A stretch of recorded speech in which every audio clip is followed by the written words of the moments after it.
Медиумска офанзива насочена кон македонските активисти и политички представници во Албанија, меѓу кои Васил Стериовски, председател на Македонската алијанса, и Никола Ѓурѓеј, председател на Сдруженијето Илинден Тирана, од бугарска страна стануваат се почести. Критиките и дисквалификациите што се пласираат во јавниот простор, вклучително и преку пренесени содржини од бугарски медиуми, добиваат идентитетска димензија.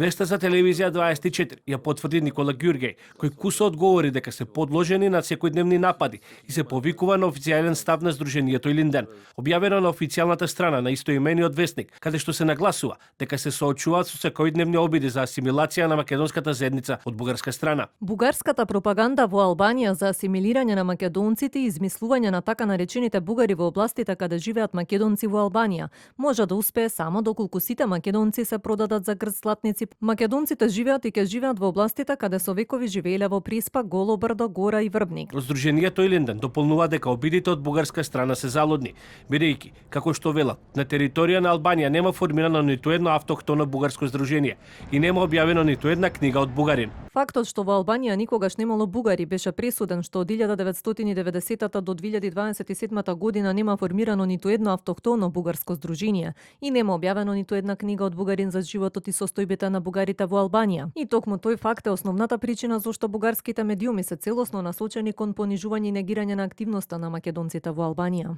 Телевизија 24 побара став и од Македонското министерство за надворешни работи во контекст на тоа дали нешто се презема од страна на МНР во врска со засегнатата состојба на македонците во Албанија, но до моментот на објавување на овој прилог нема одговор. Одговор не добивме ниту од председателот на Македонската алијанса, Васил Стериовски. Инаку, нападите кон македонските активисти кои се борат за правата на македонците се зачестија по последниот попис во Албанија, на кој околу 7000 жители се изјаснеа како бугари, што според македонските активисти е резултат на засилената асимилаторска политика на Република Бугарија во Албанија.